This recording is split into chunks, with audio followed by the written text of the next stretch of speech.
All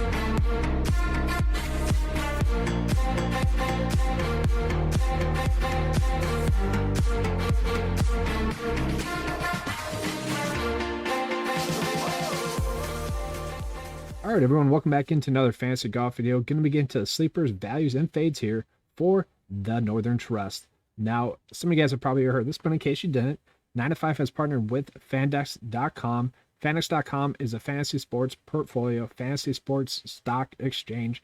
They have it set up for the FedEx Cup playoffs to give you guys 3 free weeks with cash prizes and then another grand prize at the end of the FedEx Cup playoffs. So with that, for this video, and the nice thing about this partnership is that it's the same language. So it's pretty simple. For sleepers, that's going to be buying opportunities. Okay, that is very easy to do. For values, it's more or less going to be buying the dip. Okay, slightly different than how I normally do it, but it's going to be buying the dip, which I really like. And heck, 2 of the players that I have mentioned in that are going to be value picks as well. And then for fades, that's just going to be shorting it. So just shorting a stock per se. So I'm really excited for this because it's pretty much the exact same stuff, which makes it a lot easier to do, guys. So let's get into it right now. We're going to start on with the sleepers, or for this instance, the buys. All right, so the first buying opportunity that I see on Fandex is going to be Scott Piercy. So Scott Piercy, I do like as a pick this week on DraftKings. He's a solid value price point play here at 6.5. You know, he's been playing some pretty good golf. 4 straight make cuts at the Northern Trust as well. 4 straight make cuts on tour with a 15th and a 3rd place finish. Obviously, he's starting to find his form, and that's why the Fandex price point change here is starting to go up. But I think we can continue to catch it on its way up. So for me, that's going to be the best buying opportunity, is trying to catch someone on the upward trend here, especially when we're looking at someone like a sleeper pick or a stock pick. It's all the same terminology once again, guys. It's a nice flow there. I think Scott Piercy has a good chance to make the cut and thus be a solid sleeper pick for you guys this week in DFS, but also be a solid pick for you guys in a fantasy sports portfolio. And then just 2 other sleeper picks that I do like. They're going to be Adam Scott and Kevin Na. So both are people that you wouldn't want to go out of your way to play on DraftKings, but they're going to be players that you don't really mind if you end up on them. I looked at their stocks prices as well.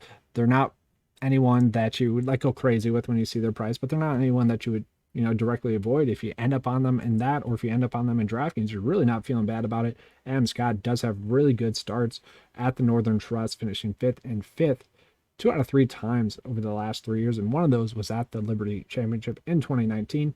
He's made 6 straight cuts in a row. The worry with him has been kind of upside. He finished 2nd last week. And then another sleeper would be Kevin Na, who also has made 4 straight cuts. Looking at Comp Course and the Northern Trust, we like that. 4 straight make cuts in a row on the tour as well, with pretty good recent form, finishing 2nd and 23rd there. Overall, those players rank out 22nd for Adam Scott and 34th there for Kevin Na. All right, so now moving down into more of the value tier here, which for me is going to be more or less buying the dip here. So we can see someone like Troy Merritt. He has been on the downward slope from the Fandex stock exchange there. After his nice little solid finishes there where he almost won, where 9 to 5 was on that week, I think he's going to be a great value pick on DraftKings this week, and we'll pull him up there on here as well. But first, we'll highlight Troy Merritt for you guys. So he's made 2 straight cuts in a row, and the thing with Troy Merritt is that he's kind of just been a hit or miss option each and every week. So for me, for a value pick on DraftKings this week and for a nice little buying opportunity on Fandex, I don't mind that. And he's someone where, you know, we can buy him this week and then sell him next week after he has a good week. Not really the term, but it'd be more or less like a pump and dump, if you will, there for Troy Merritt. But he's a guy that has been playing some, you know, pretty strong golf really this whole year, just hasn't been able to be consistent, and that's really been his whole career. Troy Merritt's finished 29th and 12th at the Northern Trust over the last 2 years, 12th at that 2019 Northern Trust, so we do like that.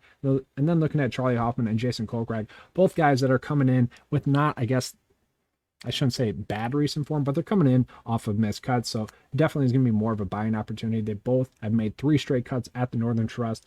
Both are going to be relatively good stat fits. In this field, it's not that great, which is kind of crazy, but we can see, you know, some pretty good signs that they could have a good week.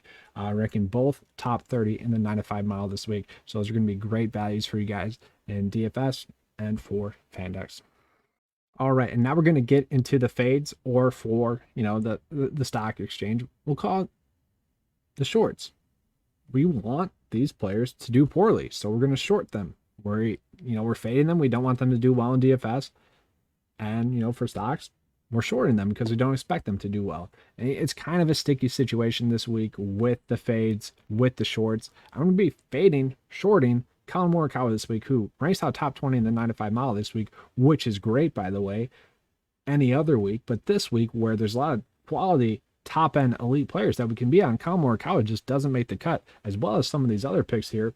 We're looking at Dustin Johnson, Colin Morikawa, and Justin Thomas. DJ and JT both rank out top 10 in the 9 to 5 mile this week, which does get me a little bit worried. But DJ had been a little bit hit or miss really this whole year. We're looking at it from a DraftKings perspective. I just don't see how I'm going to be able to end up on him at $11K when you got John Rahm $500 more expensive, and then you got Jordan, and then you got like Scotty Scheffler and Jordan Spieth cheaper. It's just going to be tough for me to end up on DJ. And kind of the same thing with Colin Morikawa and Justin Thomas, just at price points where it kind of worries me. Now with Colin Morikawa, it's more or less because hasn't played all too well at the Northern Trust. Maybe that's just the mental aspect of it for Colin Morikawa. Just he knows he doesn't exactly have to play well, so maybe he just doesn't. I don't really know what it is, because he is the second best staff in the field and he's in the second best recent form. Definitely a risky fade, but the signs are there where maybe it's just not the best mental event for him.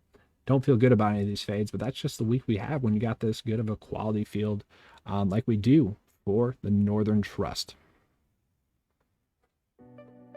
But that's all I have for you guys for this video. If you guys enjoyed it, please give me a like and subscribe. Make sure to check out Fandex.com for the Fandex Cup playoffs. It's going to be a good time there. 3 straight weeks of fun. It's free and you can win some money. So definitely check that out. If you guys want to join 9 to 5 Sports and use all the tools available, please click the link in the description below. It's going to be $10 a month.